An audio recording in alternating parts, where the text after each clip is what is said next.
and I bring you Interviewing the Legends with Ray Shasho on BBS Radio. Listen up!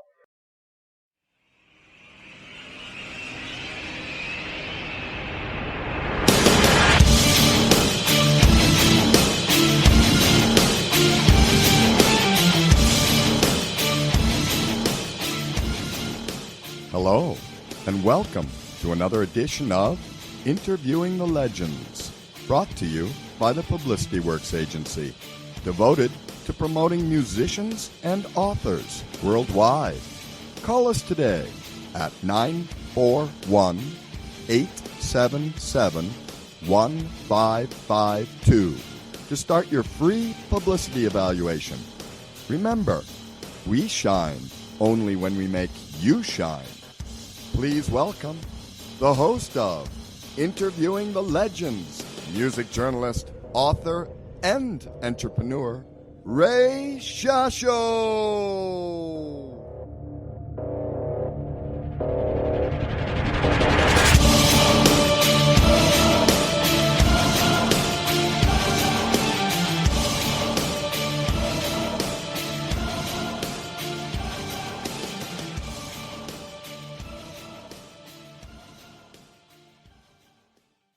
Hello once again, everyone. I'm your host, Ray Shasho. Welcome to another edition of Interviewing the Legends on BBS Radio, brought to you by the Publicity Works Agency. Call us today at 941-877-1552 or email us at publicityworksagency.com. And remember, we shine only when we make you shine.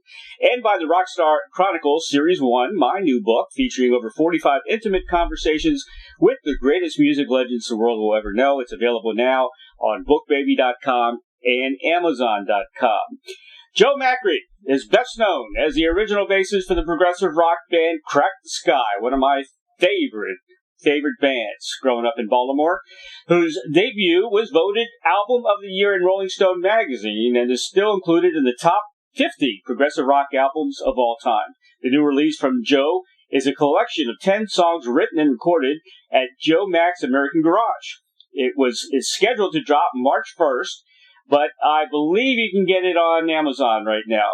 Bullet Train is one of 2 albums written and recorded by Joe with friends who visited his American Garage studios, made famous for housing cars. The Garage has become a recording studio for musicians all over the world. The album was written and recorded from 2019 to 2021. Many friends brought their talents to the Garage, and those shut in during the pandemic were recorded via the internet. The recording was recorded, mixed and mastered by Joe, utilizing Pro Tools, of which Joe is an instructor. Visit Joe's blog at joemacre.com for details on instruments and software incorporated on this album. Joe Macre was a member of Crack the Sky from 1975 through 80 and 2004 through 2009. Joe has also worked with the B.E. Taylor Group, Wild Cherry, King Friday, Jim Croce, David Sanborn, the Brecker Brothers, Marie Osmond, Grammy Award artist Oliver Wakeman, Andy Timmons, our friend Andy Timmons, has been on the show, and many, many others. 2018, Joe began work on his latest project, Joe Mac's American Garage, with the debut album Bullet Train, featuring a cast of musicians including Chris Elliott, Jerry Oxendine of 86 Bullets, Pete Hewlett, who worked with Billy Joel, Jeff Adams, Face Dancer, remember those guys, John Palumbo, Rick Witkowski, Jimmy Griffiths, Bobby Hurd, and Joe D'Amico from Crack the Sky. Many talented friends who visited Joe's American Garage studios. Joe's second album, entitled The Dream is Free, is scheduled for spring release, and tours, God willing, are currently in the works. Please welcome music producer, engineer, composer, bassist, Joe Macre to Interviewing the Legends. Hello, Joe. Hello, Ray. Man, I was a big Crack the Sky fan in Baltimore. You know, Baltimore just took off with the band, you know, and it was great times, you know. And it's funny, I saw you, the guy you worked with Face Dancer. That was another local band as well, I remember. Yeah. Yeah, Jeff Adams.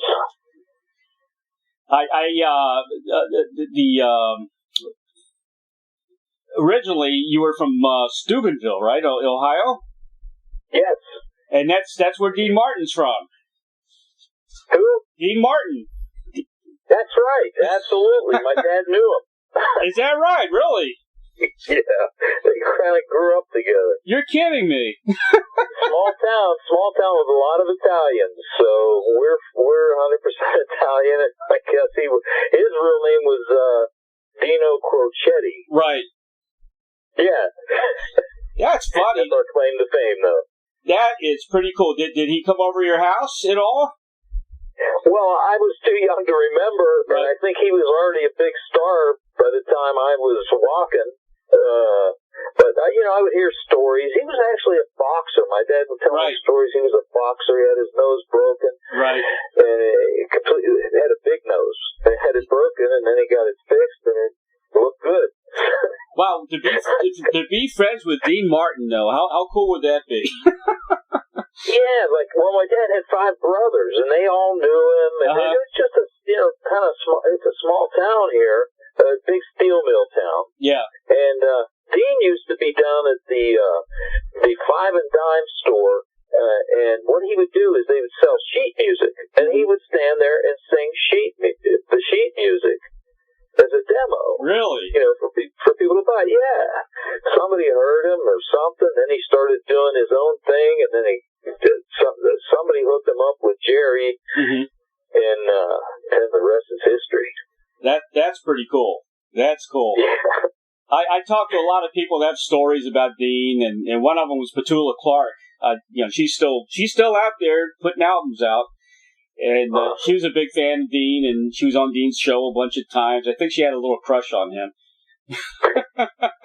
The way she was Everybody did, yeah.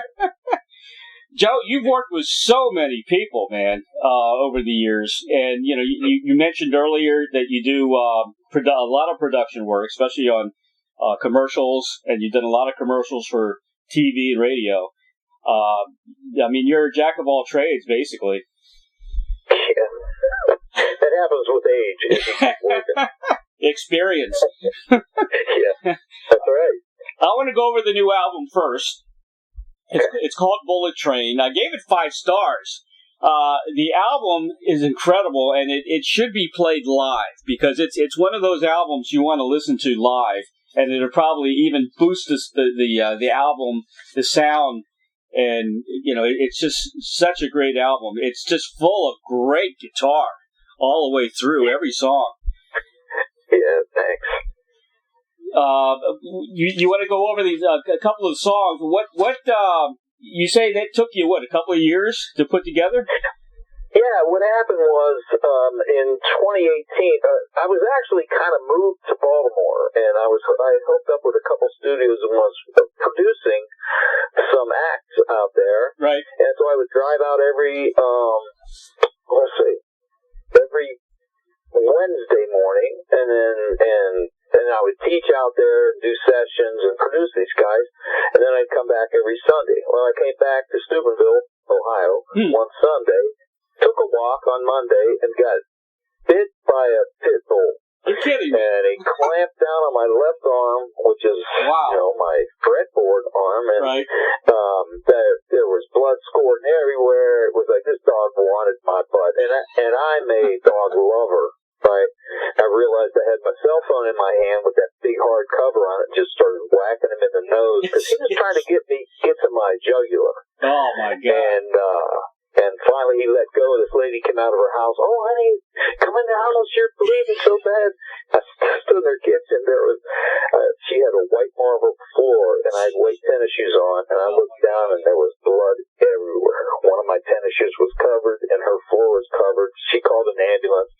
I spent about 4 hours in there, and thankfully there was no tendons or anything that was, broke, hurt. So. But then I developed vertigo from that. Somehow from that, I don't know. My blood pressure must have gone crazy. Right. And so I couldn't drive. I tried to drive to Baltimore once, got halfway, spun out. When you spin out, when your eyes go, you're blind. So you got to get off the road fast. I got off the road, sat there for a while, got a hotel, and drove back home the next day. And ended refunding everybody their money, their down payments on their project. And then I'm stuck in Steubenville, Ohio. So I thought, well, I got a studio, and I really like write music, so I just started writing. I probably wrote 30 songs, and then, decided that I was going to release one of them, and that's the Bullet Train record. It's going to drop March 1st. We've been taking pre-orders on it, and it's been unbelievable response. And so after, and then I had all these records. So my next album is a little further in the prog direction, called The Dream is Free. Oh, great. And yeah, The Dream is Free, but the pain sold separately. Right. And if you know the music business, then it kind of, oh yeah, points to that. Yeah. So I just had a bunch of songs. I had Chris Elliott from 86 Bullets and Jerry Oxendine, but Chris played on every song, and he's a really good friend and an amazing guitar player. Has not really gotten his props in the Baltimore area, and he is now.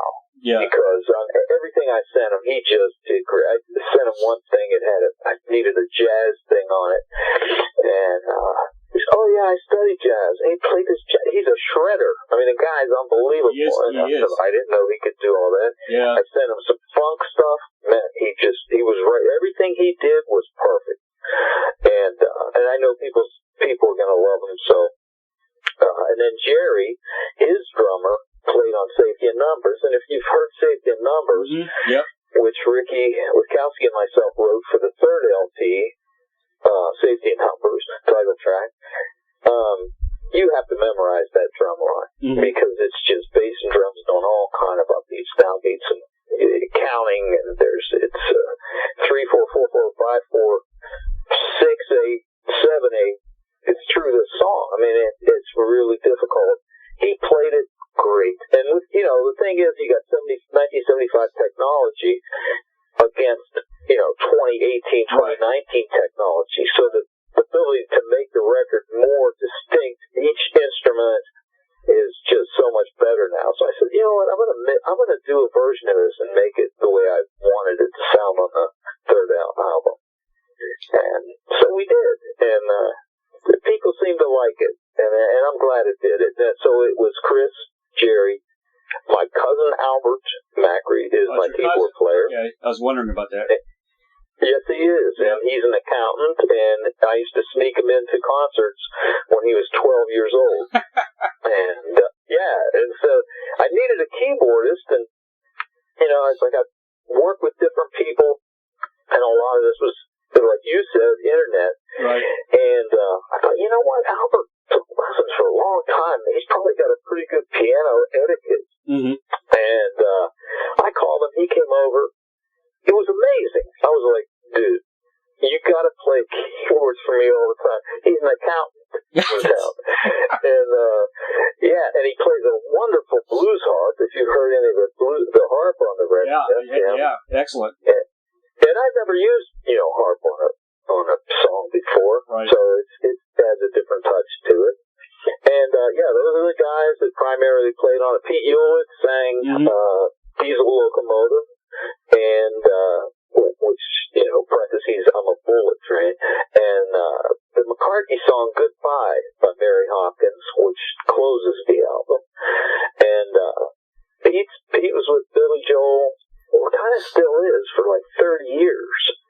And Pete's got this amazing high voice, and the notes that Billy couldn't hit, Pete hit them. Really? And the lights cut down on Billy on those parts, and so people really thought Billy was singing them. And Pete's just an amazing guy. He's a really, really fine singer, musician, and a good friend over the years. We auditioned him in Crack the Sky after John Colombo left in 77. And he was the man. This rehearsal was unbelievable. We were like, that's the guy we want. Because back then you had Lou Graham and Steve Walsh from Kansas. These high, heavy hitters. They could really hit the high notes. Yeah. And that's what we were looking for. And in and that's the guy. Well, the contract was so bad he could. His attorney said no. Then we got B.E. Taylor. His attorney said, no, you can't sign those contracts.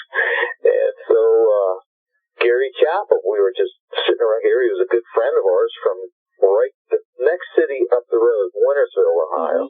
And Ricky and I used to go see him when we were young guys, like 15 years old. And we always thought, man, Gary's like a cool guy, you know, except he played a Hofner, a fake Hofner. That was the only thing I don't like about his bass player. So we called him, and we were up in Montreal, Quebec at the Blaze Studio where Rush did all their stuff. That's where Blaze Studio got famous. And Gary flew in to Quebec, went in the studio, had some cappuccino, and walked into the booth and started singing. And sang for a week, and we were like, holy cow, he sounds better than he ever did.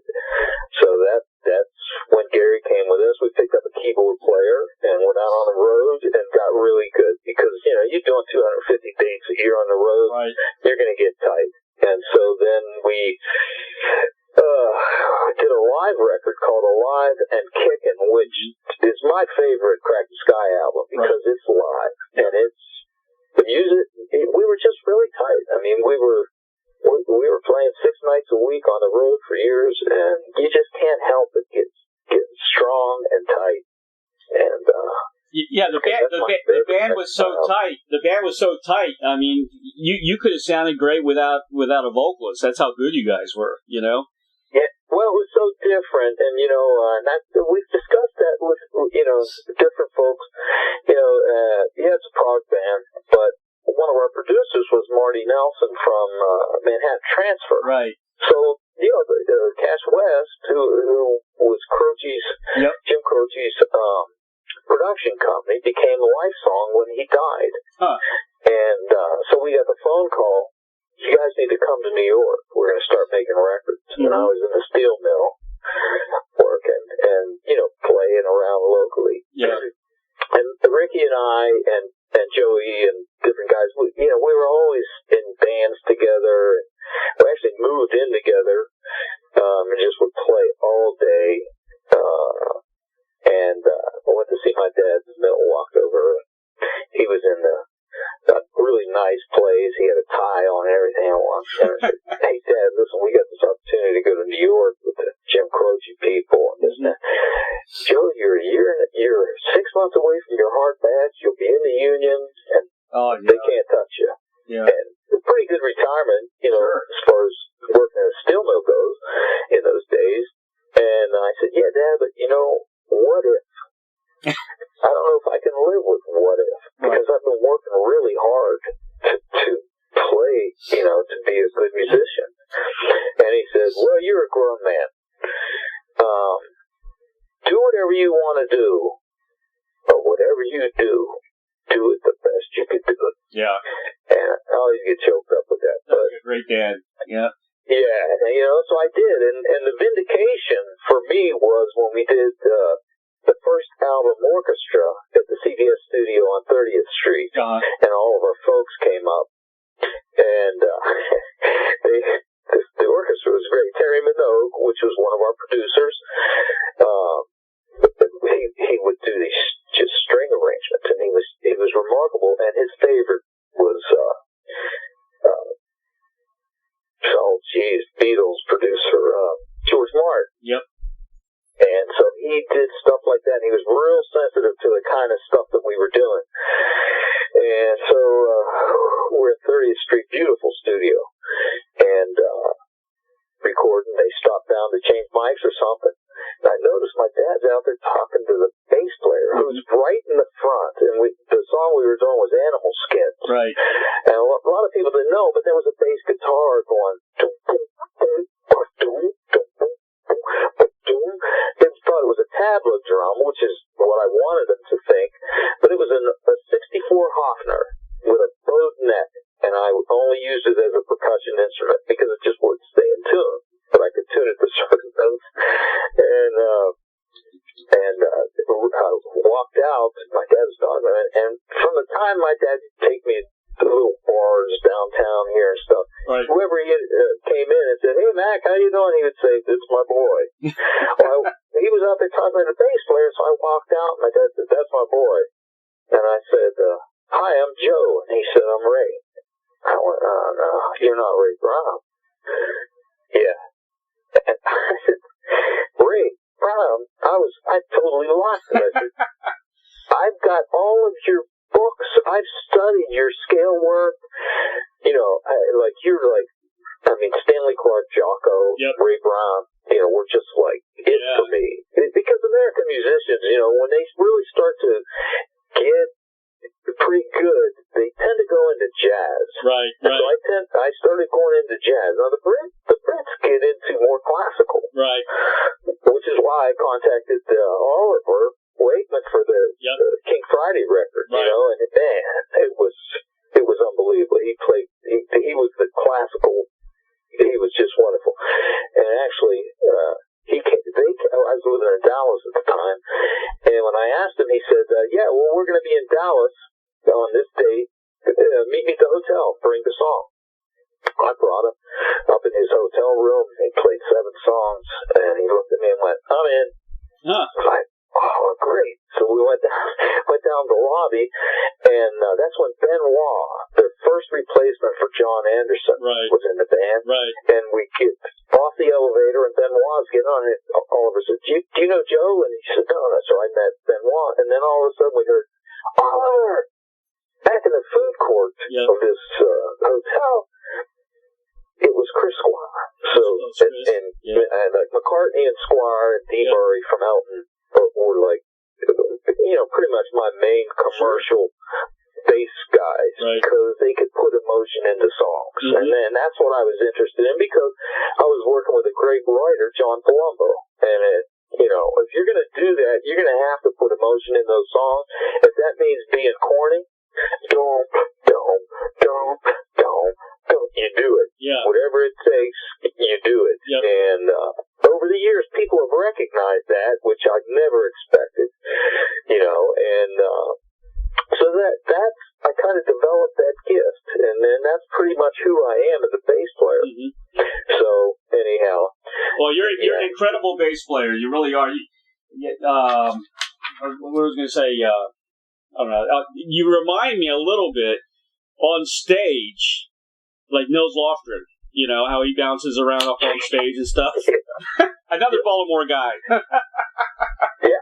Bobby Hurd played with him. Yeah, I love Nils. Yeah, I love Nils. I always have.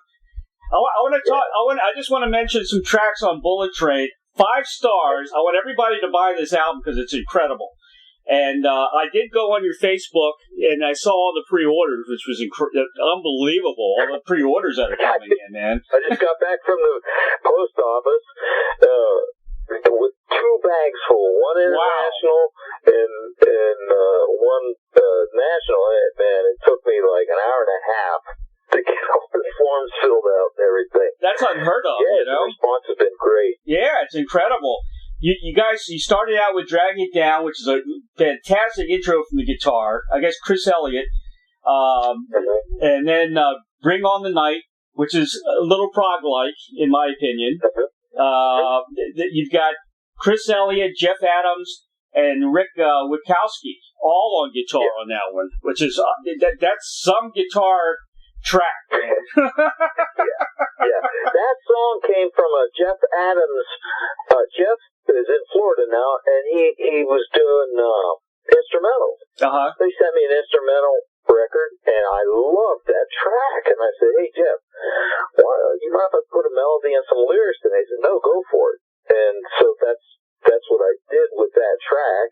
And of course we re-recorded it, and Jeff and everybody. And then I asked Ricky if he would put a solo on, and you know, Rick's been my best friend for years. And he did. And at the end, you know, Chris and those guys are established. You know, they're really great players. And Chris does the last solo, and man, you just hear the emotion that he puts into it. Fantastic. You know, it's just incredible. Fantastic. You Can't Take It With You. Great intro. It reminded me a little bit of a Dave Edmunds style. You know, that kind of Dave Edmunds thing going on. Thank you. Yeah. Slow Rider was the next song. Diesel Locomotive, another great track. Heavy Rocker. Your buddy Pete, great voice. Yep. That Summer, which is neat, I don't know. I want to describe it kind of a little prog Beach Boys. Exactly. That's exactly it, Ray. Thank you for that. And that, I was going to say that for the May release. Right. Because it's a summer song. It's about going to the beach. And through this whole COVID thing, I was thinking, you know what? We used to go, my family, I have 3 sisters and a million cousins because my dad had 5 brothers and my mom had brothers and sisters. We would go to Lake Erie, Geneva on the Lake every year, and there was always a summer song that my sisters would sing and dance to. Yep. And I just remember the impact those songs had on me. And I was thinking about Geneva on the Lake, and I thought, you know what? I need to write a song about summer and getting out of all this lockdown stuff. And so I decided to put it on this record, but I haven't put it on. You can't preview it on certain places, right? Because I'm going to redo it a bit. I've already talked to Ricky about this. I'm going to redo it a little bit, and that's going to be on the next record as well. Oh, cool! The remix of it, and that'll be the single. Great song, man. Great song. At the Roadhouse has John Palumbo singing, which very different style. Kind of a Leon Redbone thing. An album back in 2004, I think, called The Precious Brothers. Me and John. Right. And that was on one of them, the first one. We actually never got to the second one. We did half of it and then never released it. And so I contacted Sean. We were going to do maybe one of the second album songs that didn't get much attention. Mm-hmm. And then we talked about it. I was like, you know what? That Roadhouse song would fit pretty cool. Yeah. And so we redid that, and that's on there. And I really was thankful that John did it because, he's super busy too. Yeah. Well, it's a great bar tune, kind of a Leon Redbone type thing. Yeah. I love that voice, yeah. And then you blew everybody away with If I Only Had a Brain, which that's the song sounds very 60s and very British 60s. You know what I mean? Yeah. It's hard to describe, but who would ever thought, If I Only Had a Brain from Wizard of Oz. The way that happened, Ray, was Jimmy Griffiths, who was the original Crack the Sky guitarist with Ricky. He's been in California ever since the band kind of dissolved, and the original band, and he was coming in for vacation, and his girlfriend is from there, and she had never been back here, so they came and they stopped at the studio, and I was playing him some of the cuts that I had, and he said, "Hey man, you mind if I play your guitar?" And I had acoustic hanging on the wall. I said, "No." He started playing If I Only Had a Brain. I started singing. I was like, wait a minute, you gotta do this on the record.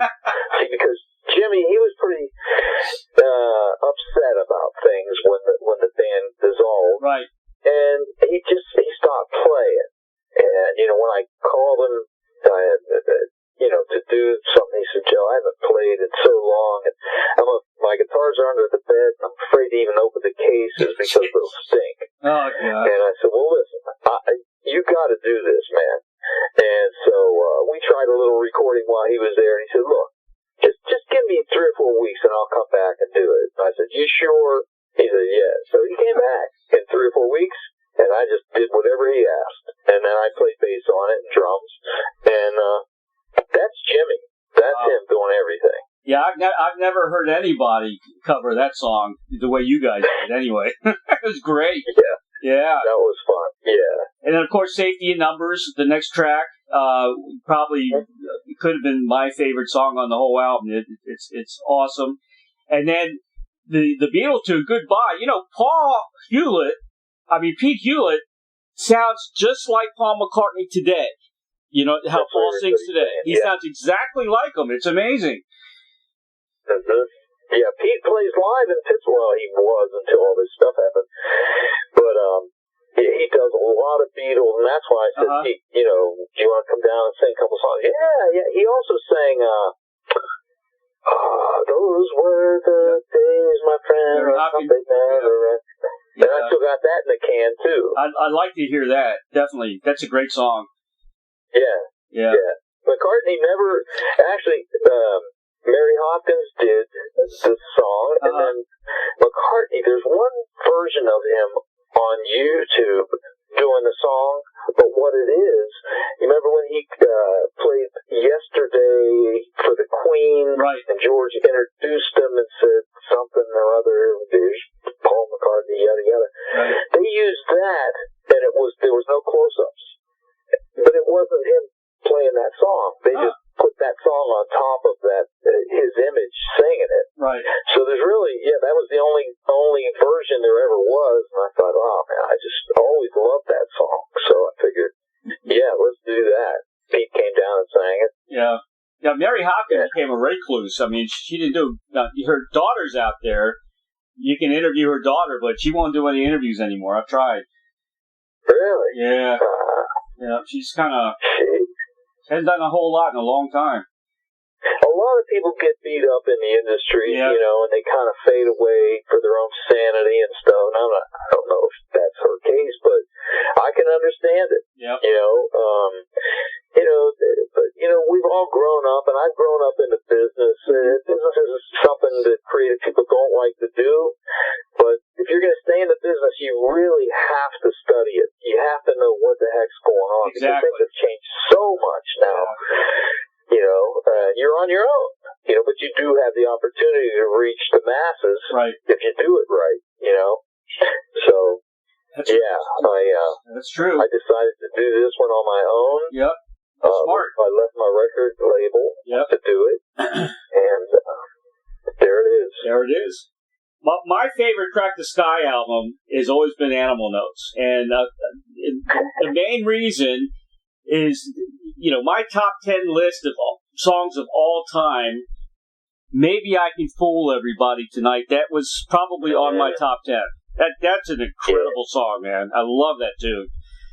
Yeah, it was a good live song too. Oh man, I saw you guys do it. I don't know. I guess you were in a studio or something doing it acoustically on YouTube. Oh yeah. It sounded great. It sounded great with the acoustic guitars as well. Oh yeah. That was a lot of fun. That's when I first went back in the band, 2004. Right. And a friend who's now in Britain, Marcus Barth, had a studio right behind where I was sitting. Because we were sitting down playing, and so he was recording everything there, and then I kind of went in and mixed it with him, and that was it was fun because he invited like 20 people, and they were all big fans, and it was just a really nice time, and some good music came out of that. And then after that was my first show with him, and then the next day we did the Rozfest in Philadelphia, and you were on my favorite albums with Crack the Sky. You were a member of all of them, basically. Yeah, and I went back. They just released a new album called Tribe. I saw that. And the two records before that I played on. Yep. I did half the bass parts on both of those. Right. And over the years, like whenever they call me, I'll do whatever they want just because I'm sensitive to that, to John's writing. We spent hours with me sitting by his left hand at the piano. Mm-hmm. And, we were Elton and Dee Murray, man. And that was our inspiration. Yeah. And I learned so much doing that. And John was a natural pianist. His sister, who's my best friend in the world, Rena, she was taking piano lessons. She kept messing this part up. And she said, Johnny came out of his bedroom, never sat down at the piano, came out of his bedroom and said, it goes like this, and played it for her, went back in his bedroom. And it was like, so he would sit there and play, and I said, what is that, an F? Because I was next to his left hand, he'd go, I don't know, it's this one. And I realized, he didn't even know really the notes on the piano. He was just one of those guys that woke up one day and could play piano. Amazing. Yeah. So over the years, I've tried to get him back into doing piano. Yeah. So let's just do a duo. I'll get a grand piano every place we play. It'll just be me and you. And, sleepy. Went all the time. Oh, Mac, I'm just so bad. Okay, never mind. But, yeah, but I love working with those guys because, you know, when you're on the road and stuck in Mesquite, Texas, and the subsidy money doesn't come in, right, and you're supporting the headliner like ELO, and they're making whatever an arena can hold minus their expenses, and we're getting like $1,000, $2,000. Yeah, we can't fly everywhere, so we're driving, and then the subsidy money doesn't come in. We're like in this hotel in Mesquite, Texas, like, what are we going to do? Nothing. We're going to stay here till the money comes in, then we're going to go to Texas and play, then LA, and then Hawaii. And that was like the highlight. Yep. You know, but yeah, you just get really close with these people. Oh, yeah. So now the whole thing is just telling stories. We get together and tell stories. Yeah. I'll say, tell Ricky a story. He goes, how do you remember that? I'm like, Ginkgo. It's Ginkgo. It's not. But yeah, and then we have differences. People, you know, the chronology sometimes gets a little confusing. Right. But was that band before that? I was in that band, and Joey D'Amico was in. Yeah, Joey was with me and Jimmy Griffiths in a band called Sugar, and then he was with John and Rick in a band called Uncle Louie. And then, you know, over the years, there's been so much misinformation. Well, yeah, they used to be called Archangel. Nah, not true. But that became like, well, no, oh yeah, they were Archangel. No, what happened was we were sitting in Cash West's office one day, and they came in and said, hey, you know, we're going to trademark the Crack the Sky logo. If it doesn't work, we need another name. And we just looked at each other, and somebody said Archangel. I said, okay. We never used it. It was a backup name. And I don't know if we ever would have used it. But there's a lot of misconceptions about how things happened and all that. But I have a pretty good grip on it. You know, I can remember all those things. Yeah, John, I think in an interview, John was saying that they were driving or something, and he saw it was a storm, and somebody said it was a crack in the sky, or something like that, and then that's how the... Yeah, here's exactly how that happened. Yeah. And Ricky, you know, within the last few months, said, you were there? I said, Rick, we had an old mail truck. Right. And it leaned to one side because it had been crashed, I guess, you know. And so we're driving up in the Poconos, and it's raining, and I'm sitting on the engine, Ricky's sitting in the passenger seat, and JP's driving. John's driving. So this crack of lightning happens, and Rick went, oh, crack in the sky. Did you see that? And he went, hey, that's a good name for a band, Crack in the Sky. And I remember there was a band, you remember Mott the Hoople? Oh, yeah, of course. I didn't know what a Mott was, and I didn't know what a Hoople was, but I liked Mott the Hoople. That's funny. Because you had to think about, like, what the heck is Mott the Hoople? So he said that, and I went, hey, Crack the Sky. Yeah. Oh, I like that. Yeah. So everybody kind of forgot that, but that's where Crack the Sky came from. Yeah. The was from Mott the Hoople. How about that? I never knew what a Mott the Hoople was either. Exactly. I still don't. That's funny. Well, Baltimore cats who grew up with you guys, you know, they're always going to remember these kind of songs, like She's a Dancer, which is a classic. Ice, which has a lot of bass in that tune. Yeah. And you just, you know, rip it, man, with that bass on Ice. That's a fantastic tune. Search that City. Was the first song that I ever heard. So we had this band, and Crack Sky originally was a 7-piece band. It had a sax player, flute, and an organist. And we were, like I said, we were looking for a Lou Graham, and we couldn't find one. And then, you know, because Pete couldn't do it, B.E. couldn't do it, and then so Rick said, hey man, I met this writer in Pittsburgh, man. This guy, you know, yeah, whatever. And he said, look, just let me bring him down so you can hear his stuff. So I can remember where everyone was sitting in this room. It was at the basement of a daycare center, block walls. We had a piano in there, which we broke our backs getting into. But I remember JP was standing in front of me playing acoustic guitar, and he started strumming da da da da da da da da da da da da da. I went,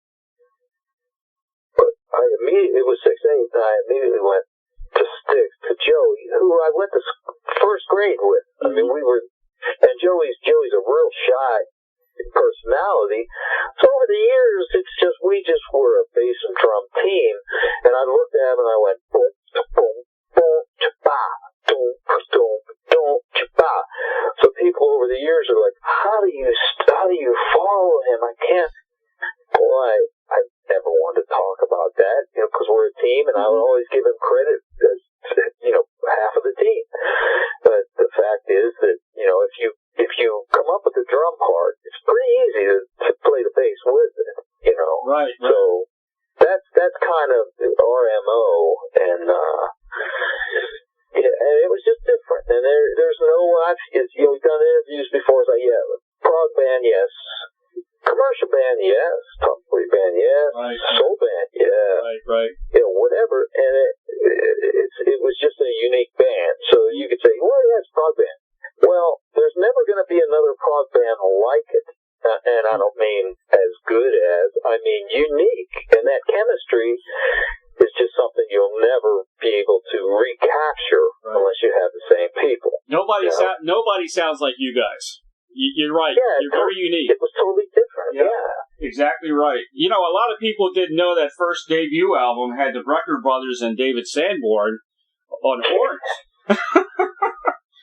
Yeah, I became friends with Sanborn after, and did some sessions with him.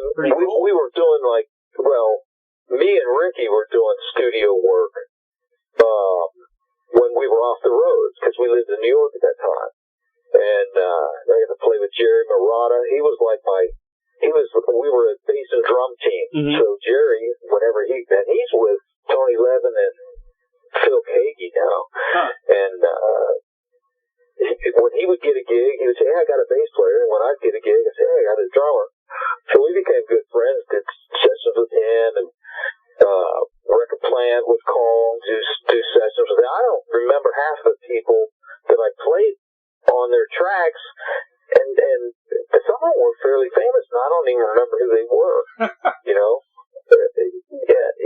It's just things happen. We were in Bearsville getting ready for safety numbers, and we were in the barn, which is where the Rolling Stones stayed and everything, and I was in there one night just practicing. I don't drink, and everyone was out drinking, and I had the lights real dim, and I'm going through scales and just practicing, and I look over, and there's a guy standing there in the dark, and I was like, oh, I put my bass down, walked over, and said, can I help you? I'm Joe. And I put my hand up, shake his hand, he went, Eddie, with a British accent. I said, you're not Eddie Offord. Oh. Yes. I said, you know how big a fan I am of yours? and yes. Oh, thank you. I said, what are you doing here? I'm recording David Sanchez tomorrow at Levon Helms' house. Cool. Would you like to come? Yeah. I said, are you kidding? That's awesome. So we went there and watched him record. No glass, no separation, and the guy was just unbelievable. Wow. So, I was kind of connected with the Yes guys pretty early on. Yeah. And then I actually saw Levon Helms' daughter in Pittsburgh. Huh. I went to say, this group I was managing was opening for. They're a metal band. Mm-hmm. And I was like, Helms? Who's that? Oh, that's Levon's daughter. Mm-hmm. So after she was done with her show, I said, hey, I knew your dad. I did a session at your house. This and that. She was like, what?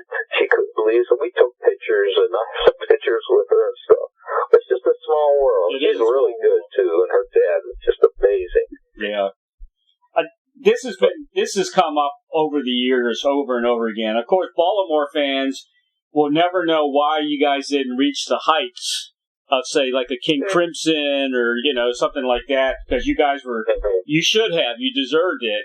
And what I read is that the record company, they promised, records at the distribution centers, and the record would be on the radio, but you didn't have enough product to give people, except in Baltimore. Is that true? Everything went to the East Coast, yeah. And so you're out in Denver, you go to a record store, you want to buy, hey, I want the Crack Sky. We don't have it. Well, you're not really going to necessarily order it. You probably got 3 other records that you were going to look at. So you're going to buy those records. My dad tracked all the radio and records stuff at that time. We were getting more airplay than Steely Dan, more airplay than Kansas. Rush had just come out with 2112, so they were hot, but all of us, Cheap Trick, we were all kind of the same folks. Right. And our records just did not get out there. Now, by the time Safety and Numbers came out, we were with CBS, and so that distribution was good, and that sold probably 5 times more than any of our other records. That's sad. That's what happened. Yeah, because the first 2 albums were incredible, especially the first one, But whose fault is that? Was that the record company, or did you have who was your publicist? Did you have a PR guy that was really pushing for you? Well, the label did. They became Lifesong Records, and they had Henry Gross, who had a hit with Shannon. Shannon, right. He did have the Beach Boys on that song. Right. But they just hired independent distribution, and somehow it got screwed up, and the records were just not there. We went to L.A. and played with Ted Nugent in the arena, and although people didn't know who we were, we would always get over live, because we would do the William Tell Overture at the end, and we did it good, because we studied it, and then we did I'm the Walrus. We always did an encore. I heard that. We did the Spectrum with Blue Oyster Cult. Wow. And there was 4 bands, and we were the opening act, so they gave us 25 minutes. We loaded up with everything we had, and the last song was Walrus. Mm-hmm. And we said, now you're not going to get any attention on a 4-act bill, or 5, I can't remember how many it was, with Blue Oyster Cult headlining. And so Ricky said, I got an idea. So right before that song, Ricky went, and we heard that one of the co-writers of this song is here tonight. Walrus. And 16,000 people just almost made me fall over. And it was like, holy cow. And Rick looked at me and went, they bought it. Now, the whole rest of the night, the only thing the media was interested in was, where's John Lennon? Exactly. And all we said was, I don't know. We just heard he was here. That's a good, that was great PR. It ended up being just wonderful. And, they were all over us. So we got all kind of press out of that. Yeah. And, you got to do what you got to do, man. Yeah, it was a white lie, but it worked. What was were you involved with Derek Sutton at all? Was he part of the beginnings? Yeah. Yes, Derek. We auditioned for Derek before the first album, or right when it was coming out in New York. And at that point, Derek had Robin Trower and Styx, and then we became his other act. So we had those 3. So we did gigs with Robin and Styx, and we did tons of dates with Styx. We became very close friends with them, except for their keyboardist, Denny. Yeah.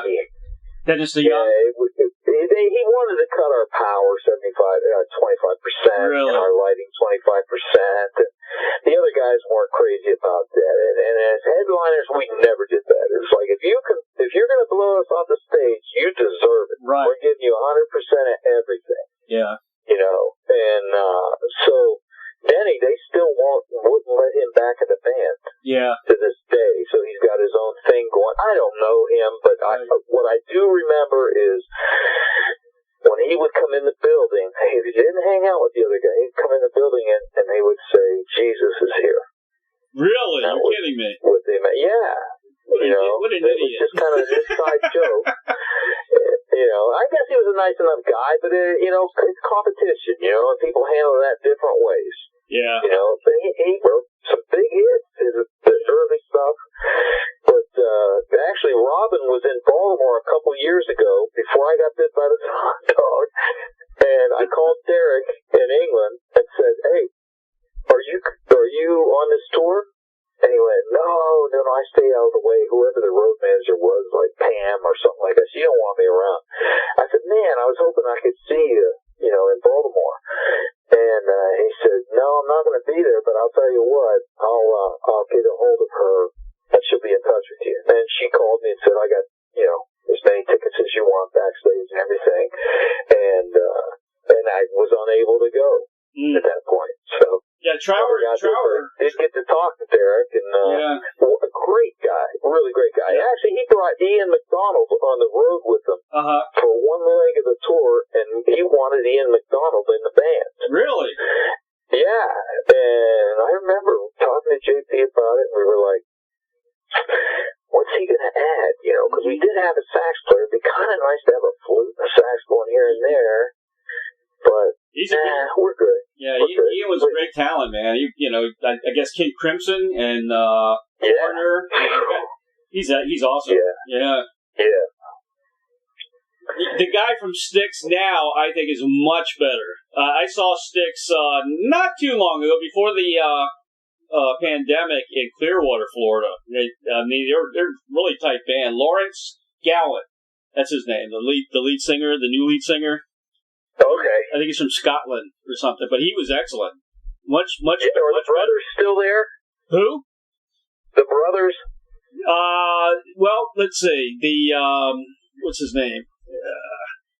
Right now it's Panazzo, Chuck Panazzo, Tommy Shaw, and the other guy. There's one guy that was an original Styx guy, and he comes in every once in a while to play.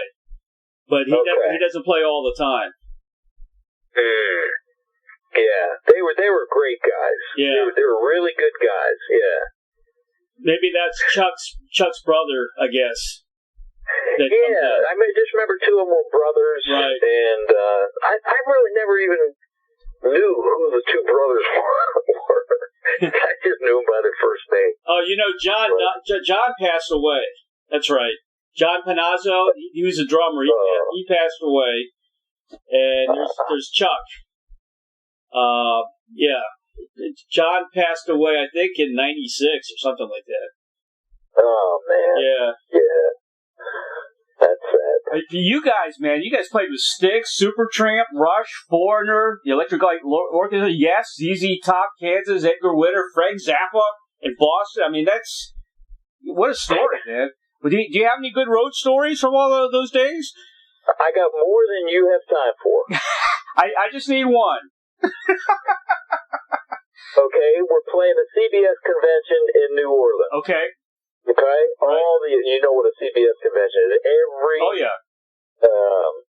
exec is there. Right. We're playing in the ballroom, just all round tables, and people sitting at those tables. And we come out, do our show, and I have 5 stories with this. I'm going to leave out 4 of them. Okay. And we do our show, then we go we're staying in that hotel, so I go in, take a shower. Now the Penthouse was having a big party with everybody there, right? And on my way out, after we played, I ran into Nigel Olsson, Jocko, who was playing there with Weather Report, and man, he soloed and killed me.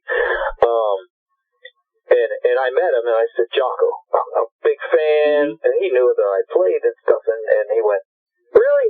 You like that? And I said, yeah, it was great. He said, I played with a broken right hand.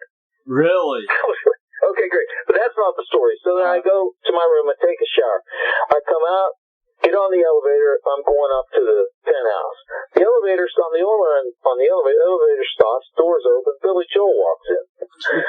Jeez. Doors closed. No, I'm not going to let this. And at that time, Ricky used to say, when he introduced me, Joe, I love you just the way you are, Macre. Because we resembled each other. Right. And Neil Sean resembled us, too. Right. We all had a curly hair at that point. Yep.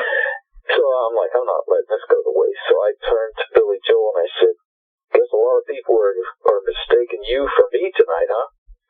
And he laughed and he said, oh man, let's go have some fun. We got off the elevator, went into the ballroom, and he started introducing me to everybody as his little brother, Joey. And the whole night, I was his brother. That's cool. I mean, I met the president, I met every star that was there. Yeah. It was just, who's who in the music business. How cool is that? And at the end, he's standing there with a girl, walked over, and he said to the girl, "Do you know who this is?" And she said, "No." And I said, "I'm his little brother, Joey." And he said, "This is my wife, Elizabeth." He nailed me.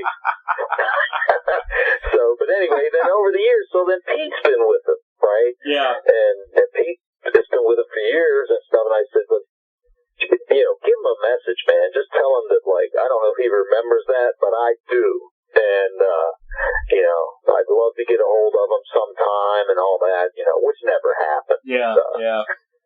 That's great. That's a great story. John Palumbo he did an interview not long ago, I think I saw on YouTube. He says he came up with a story that I think it was at Painter's Mill, and he came off stage or something, and a woman handed him a baby. Said, "Here's a baby," and she took off, and they found the mother later on, but she just handed him a baby. Yeah, there were some crazy people in your town there, brother. Wow. And but they were great, man. When we did the arena there, Boston and Foghat opened for us. Right. Which is another story. I'm standing on the side of the stage with the guys from Boston Foghat, with the guys from Foghat. Right. The promoter walks over, and Boston is playing More Than a Feeling, which was their first big hit, right? Sure. And I looked at the promoter and I said, "What are you doing? How could we follow this?" And he said, "You don't realize who you are here." I was like, "Yeah, well, that's a lot of consolation." So we came out and played there. They knew every word to every song. We didn't even have to sing. It was like, holy cow, you just forget who you are, Yeah.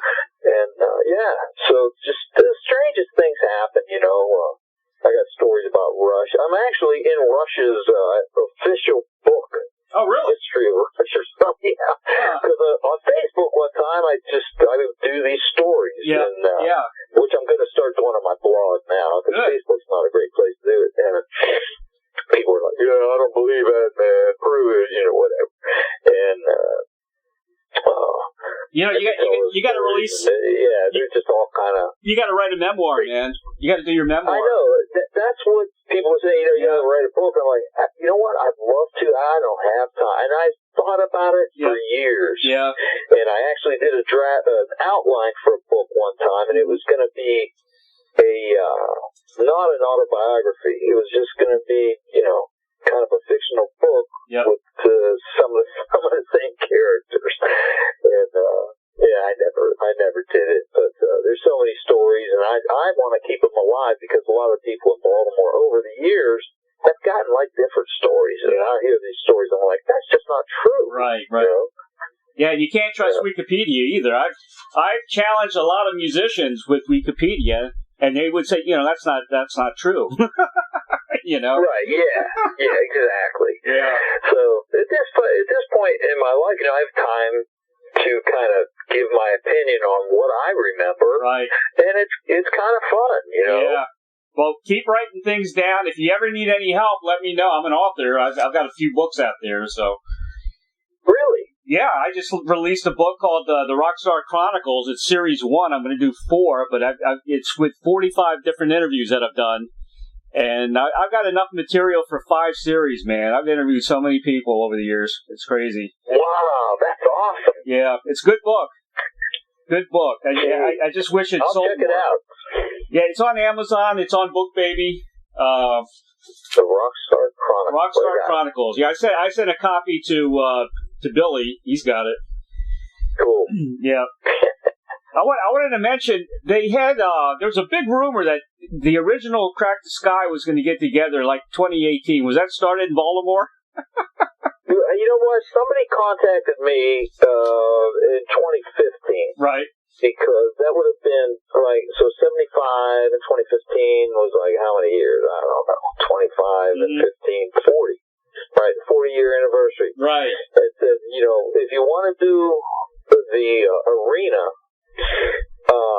we need all the original guys. Yeah. And I said, I think I can do that, but I don't think Jimmy would come back and do it. They they said, well, it'd be okay if Bobby did it. And they said no. Really? And I think it was John. And, and my thing about that was, well, you can play 20 gigs a year, and make the money that you would make in one night in the arena, Right. And, and the image, it keeps the image in a different light, so, yeah, that was the 40th. Now, Ricky has said the next one's coming up in 2025, and, the more we talk about it, it's like, I have a couple prog tunes that JP wrote from about 1972, 1973. Oh, wow. And they are as good as ice, and, they're like 2 20-minute songs. Really? And we've talked about it, and, Ricky's into it. JP, I think his whole, he's changed so much, what he was writing about, what he believes and thinks. I don't know if he's crazy about doing it, but I have told him in the past, listen, you can be as involved as you want, or not at all. But people have to hear what you were writing back then. Yeah. This is like thick as a brick type stuff. Oh, man. With crack the sky edge to it. It's really incredible. So at some point, I would love to do that, but Ricky and I both agree, hey, as soon as someone bites the dust here, we'll never be able to do it. Yeah. That's the end of it. So hopefully that'll happen one of these days. I just want to do it for the fans. Yeah. And I told John, I want people to know what you were writing back then. Right. That's the stuff that we were listening to. We were a heavy prog band back then. Yep. Because we were Yes King Crimson band and stuff. And then, we went to New York and they turned us into a vocal band, which we all were into. That's fine. We need to have hit records and stuff. But, there's some interesting stuff back there. If you ever need a powerful vocalist, I got one for you. I don't know if you know him or not. You ever hear the name D. Mazza? He lives in Tampa. D. Mazza. He's got a band that is sounds just like Kansas. And he's a prog guy. He's got a fantastic voice. He's got a new album out that sounds exactly like Kansas, and he played with Steve on his last couple of albums, lead singer from Kansas. So really, yeah, oh yeah, he's on the album. He's good friends with Kansas, as a matter of fact. But this guy's really, really good, and I know a lot of people. He should be the new Kansas singer. He's that good, and he's got a great look. He's older now, of course, but D. Mazza is his name, Mazza. I can send you some information about him. This guy's incredible. Yeah, man. Always looking for people to collaborate with. He's awesome. He's a songwriter. He's a singer. I stay in touch with him. He lives in Tampa. But, like I said, he's good friends with Kansas. This band will take over Kansas when Kansas is gone, and people will love it because they sound just like Kansas. Does Steve still sing like he did? No. Steve's kind of retired now, I think. Yeah. He's kind of retired. I just talked to a producer that is producing an album coming out from Robbie Steinhardt. Yeah. Robbie's got a new album coming out, and it's supposed to be very prog. It's supposed to be excellent. Wow. I know the producer for that. Yeah, Robbie Steinhardt's coming out with a new album. So that should be cool. He left the band, didn't he? Oh, yeah. Yeah, Kansas only has, I think, Phil Ehart, they've got him, and then the guitar player, the guy with the patch. Those are the only two guys. Yeah, I can't remember his name. Dave Hope was the bass player. Right. Dave's not there anymore. Yeah, but I got some stories about Kansas. Oh, really? Oh, yeah. Good. I'll have to save those for you. They're some of the funniest things that ever happened. Really? On the road. Yeah. There was some real tension there, man. Oh, wow. Yeah. Kerry Livgren, though, was just the nicest guy in the world. I I mean, they were all nice guys. Yeah. But Steve did not want to. So we're setting up in front of their equipment. It's this theater, maybe Reading, PA or something. And I've got my bass rig and I'm just plugging in and checking it out. And I hear, oh no, you can't have that piano there. And so our first album was like piano, half the songs, guitar, half the songs. That was the perspective they were written on. And I hear this, and we had this little Wurlitzer piano, it was no big deal. And our road manager, Danny Palumbo, not related to John, from Morristown, New Jersey, and he comes up on stage and goes, what's going on, Joe? And I said, I don't know, I heard something about the piano. He walks over to Steve Walsh and says, what's the problem? He says, you can't have a piano on the stage. Oh, we can't have a piano on the stage, huh? The rest of the story I'm going to leave out. But suffice to say, we had a piano on the stage. Oh, my God. Yeah. We never took well to people that wanted to restrict us. Yeah, exactly. It was like, come on, man. Like, this is a fair fight. It's like you guys are the headliners. All we're doing is opening for you. Yeah. It's like they're afraid. Don't cut our power. We played with Roxy Music in Pittsburgh at the Syria Mosque. Right. 6,000 seats, and we were getting over so good. We opened for them. Yeah. Boom! They cut the power, and we caught them. They cut the power. That's insane. Yeah, man, it was crazy out there, Yeah. But you remember the good times and the people that treated you right, Exactly. And the best artists were the ones that would give you everything because they were not worried. Yeah. They were confident. They're all about the music. And like ELO. Right. Yeah. Actually, an interesting story. We asked Jeff Lynne to produce our third album. And he wanted to. Really? And some of the business people didn't know who he was. That's so he didn't. Oh, man. But yeah, there's all kind of interesting things happen to us, man. I can go on for days. Yeah. Yeah, Rich Williams, that's the guitar player's name. I couldn't think of it. Okay. Yeah, I saw them on a Dan Rather interview. Steve, Phil, and the other two guys. Right. And it was a really good interview. The difference is, there's totally different bands, but they had, what's his name? From Saturday Night Live or Midnight Special or Don Kirshner. Rock concert. Yeah. Don Kirshner was their guy. Yeah, he was their guy. It's just like, they had some heavy push, but they were good enough and they were unique enough, and he liked the violin. That's what he was like, this is interesting. That was his first take on them, I guess. Yeah. Yeah, I'm looking forward to Robbie. I was dating a girl who had met Steve Walsh. Phil Ehart, when he had the real long hair. Yeah. Phil's a nice guy. I was totally jealous, and I didn't like him. He's a great guy, but back then you're just a stupid kid, Yeah. And, all kind of stories. Joe, here's your last question for you. I ask this question to everybody. I get some really interesting answers. If you had a Field of Dreams wish, like the movie, to perform, collaborate with anyone from the past or present, who would that be? Paul McCartney. Paul McCartney. I get that a lot. Yeah, Paul McCartney. That would be it for me. Yeah. George Martin. Anyone from the Beatles. Jeff Lynne.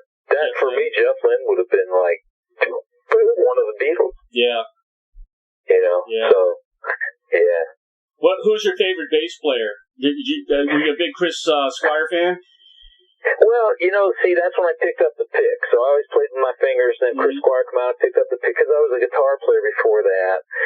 And so I really got into Chris Squire. But it's difficult. Whoever was melodic, McCartney, Dee Murray, Squire was really melodic and had a different sound. So those three, for sure. And then when you get into Stanley Clarke and all that, that's when I was trying to stretch and get good and fast and, know my jazz scales and stuff like that. Yep. But yeah, those three. So I would say McCartney, but I can't limit it to just McCartney. Tony Levin's pretty good. Tony Levin's incredible. When I was coming up, I don't remember who Tony Levin was or anything like that. From the 80s on, it was Tony Levin all day. Yeah. Still to this day, playing the Chapman stick. Yep. That thing is just, I would love to have one, but I would just play around with it. I would make it something I try to master at this point. Do you have different basses? All kinds of different... Yeah. I'm sitting there in the studio. They're all over the wall. I got a 57 Precision. Wow. I've got, my Rick. And I got the Fender Precision Jazz. And I've got, oh my God, I got so many of them. They're all over the place. I got some upstairs. I got some in the wine cellar. Jeez. I've got, Hofner's and,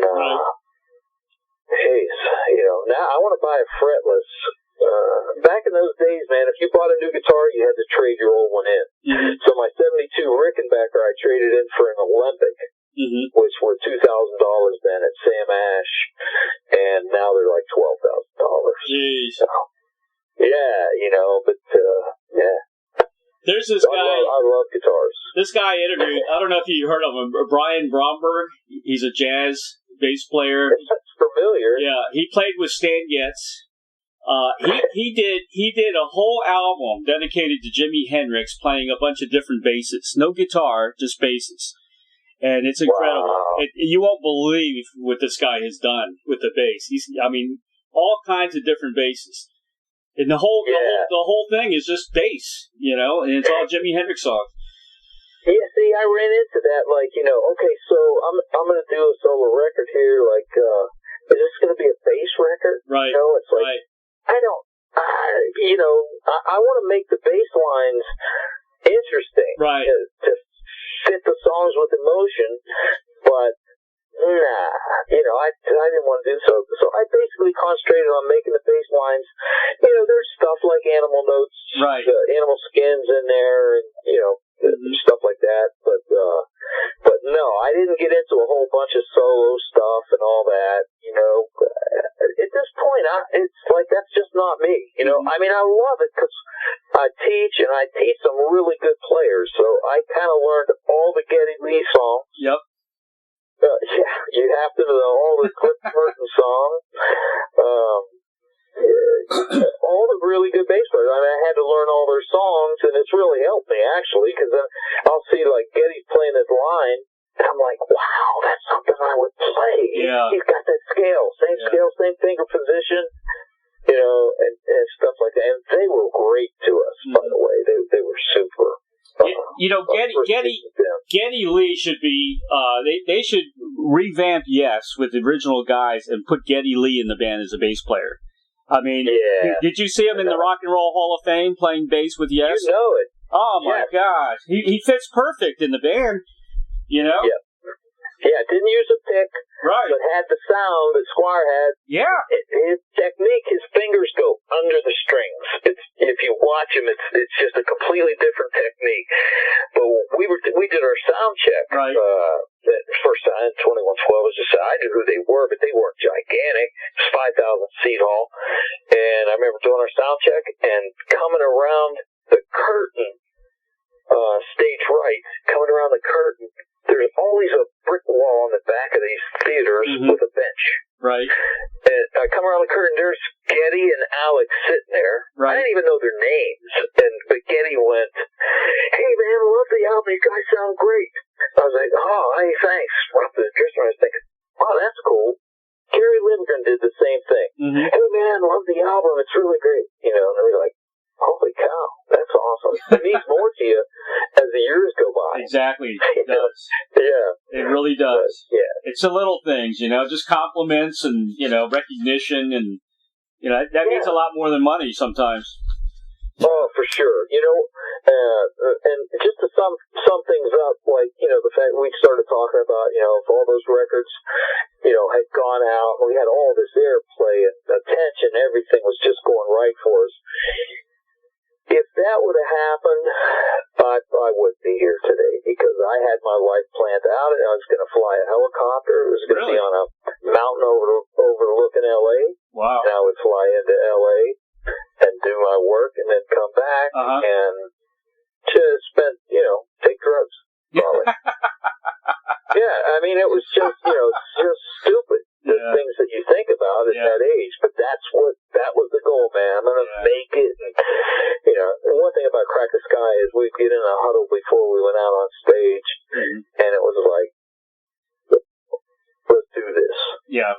Because the thing is, and I tell my students now, I got students that are in original bands that haven't even recorded yet. They're really good, and I teach them as much about what's going to happen as is what they play. Yeah. And it's like, the first thing you got to realize when you go out and play and you're in front of a lot of people is that you have to believe that you are the man in the house. Right. I don't care if we were opening for Stanley Clarke, as much as I idolized him, and I actually got to meet him and sit in on a rehearsal with Return to Forever, which was another great story.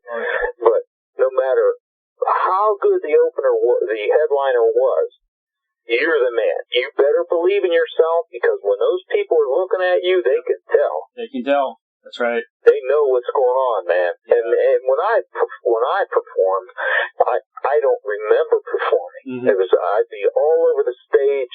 It was just raw emotion. That's all it was. I'd sweat till my socks were wet. Musicians are really hard on themselves, though.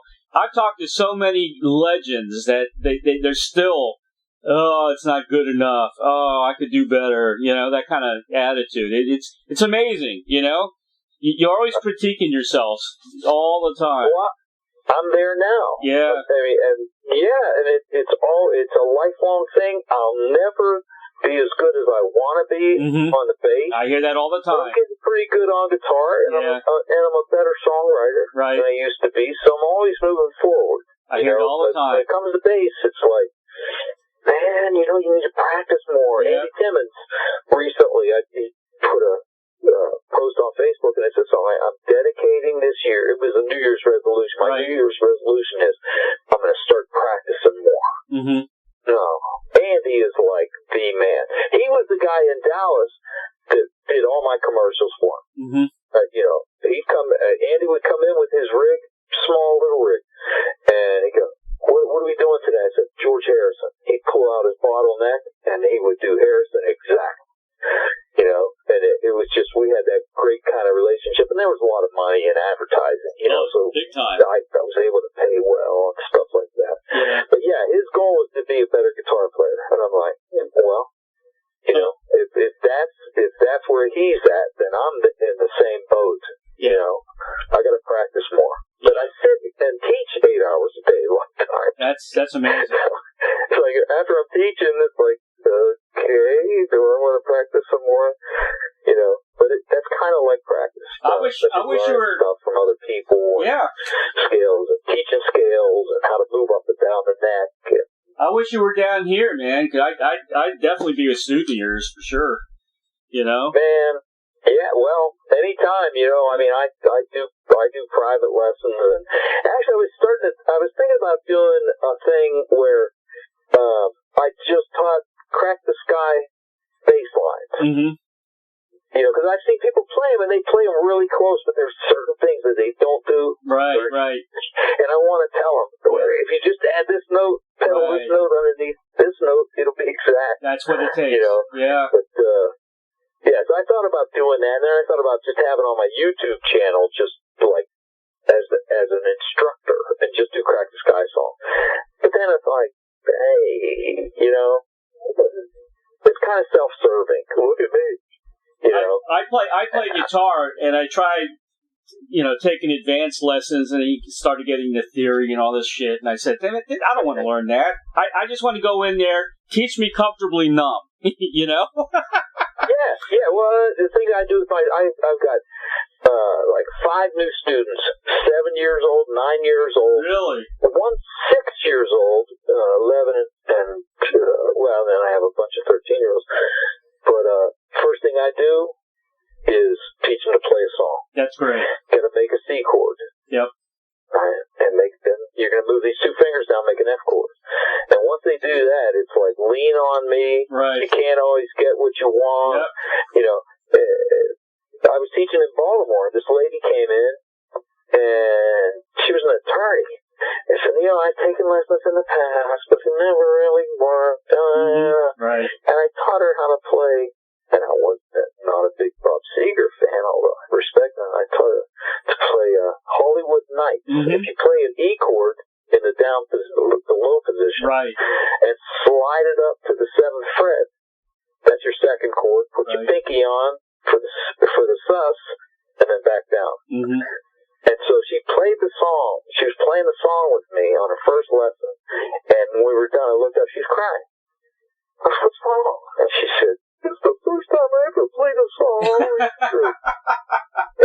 And it's like that's the thing, because these kids, they'll come out of school and then take lessons. It's like, do you want another math lesson? Yeah, exactly. Because I could teach you a bunch of theory to start out, and that's what they tried to do with me. Yep. And it was like, okay, so I played Little Brown Jug, Chet Atkins and company style for 9 months. Right. That ain't gonna get it, no.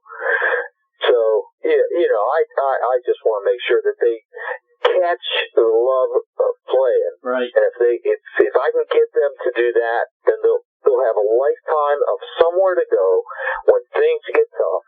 I had cancer in 2010. I had 2 operations. Oh wow. And B.E. Taylor died from cancer, and I knew that he had it, and it was in remission, and I called him and said, hey, Bill, I'm afraid, man, I don't know if I'm going to make it. And he said, just take it a day at a time. I said, yeah. Well, what does that mean? How about if I can't take 10 minutes at a time? He said, do you still like the Beatles?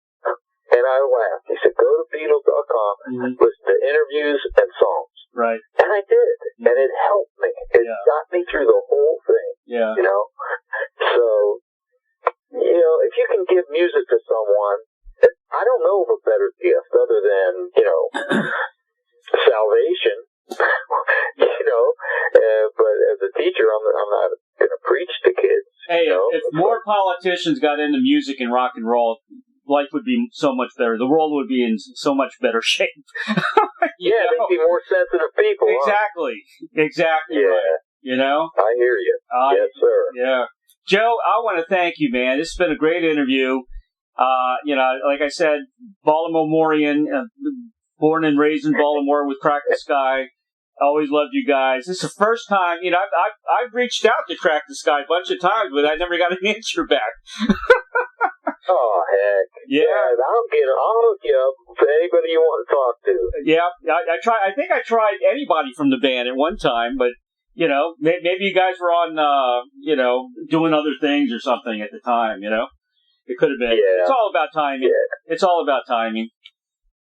Yeah, I can get Ricky for you. Rick will do it. Yeah, anytime, man. I'm open anytime to anybody from the band.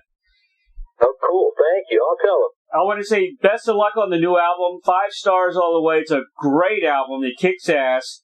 And I really hope to see you guys back on the road again soon. If not with Crack the Sky, at least with your band. Because I look forward to that. And please come to Florida, man. I'm near Tampa. And it's a great music town here. Awesome. Yeah, I'd love to, man. Thanks so much, Ray. It's been fun for me. Joe, if you send where I can send you the book, I'll send you a copy of my book if you like. So just give it to Billy, I guess, and I'll send you a copy. Awesome. I'd love that. Yep. You'll like it. It's a lot of great interviews in there, and about 11 of them are not with us anymore. Like guys like Chris Squire and Ronnie Montrose. I got to meet him when he called Oliver at that hotel. Right. And he called him back there and asked him a question. Oliver said, do you know Joe? And he said, no. And I shook his hand. He was with his wife and like a 18-month-old baby. I was like, okay. And he had a blood clot in Houston. They had to cancel, so he was just getting over that. Yeah. And when I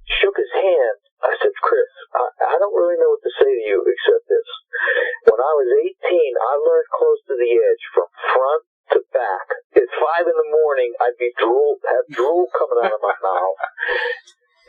Just learning these parts, and I could play it from start to finish. Yeah. I knew every note, but I had no idea why I was playing those notes. And now I do, because I know music. Yeah. And he looked at me with his arms crossed and gave me this smile that just said to me, yeah, I kind of know what my purpose has been here. Mm-hmm. And it just hit me. It was like, it wasn't cocky. It was just this look like, yeah, I get it, Joe, Yeah. So, yeah, you have some of those kind of real memorable. Oh, yeah. I interviewed Chris. I interviewed Chris when he came out with Squawk It.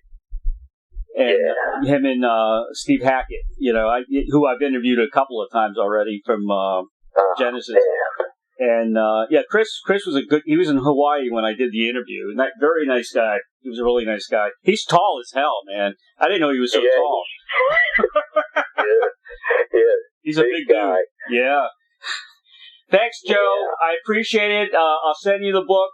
We'll keep in contact. And love your stuff, man. Love your music, and keep on teaching. Thanks, Ray. It's been fun, man. Yeah, man. Anytime. All right, Joe. Take care. Okay, buddy. All right. Bye-bye. Bye-bye. Very special thanks to Billy James of Glass Onion PR for arranging this interview with Joe, and the dynamic duo, of course, of Doug and Don Newsom of BBS Radio for making the magic happen for each and every broadcast of Interviewing the Legends. If you have comments or suggestions for the show, you can always contact me at interviewingthelegends@gmail.com. Please subscribe to my channel so we can keep on keeping on. YouTube channel, Interviewing the Legends with Ray Shasho, for the very latest interviews. And guess what? This is all real news, people. Purchase Bullet Train by Joe Macre at Amazon.com and also www.joemacre.com. You can get song previews at soundcloud.com/Joe Macre. For more information about Joe Macre, visit www.joemacre.com, facebook.com/Joe Macre, and facebook.com/Joe Macre. And also Instagram.com/AtomicBase1. And my book, okay, the Rockstar Chronicles. It's Series 1.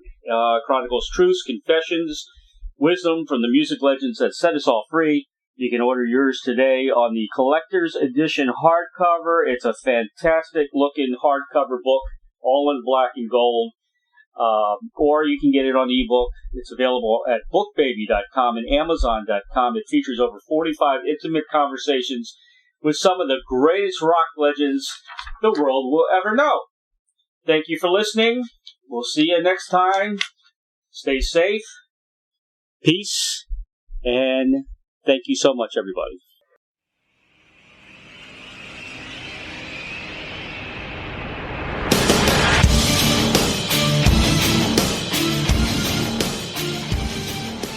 Thank you, everybody, for listening to Interviewing the Legends, brought to you by the Publicity Works Agency. Call 941-877-1552 or visit us at publicityworksagency.com, specializing in author and music artist publicity plans. We shine when we make you shine. Tune in to Interviewing the Legends every Tuesday at 7 p.m. Pacific Time on BBS Radio, Station 1.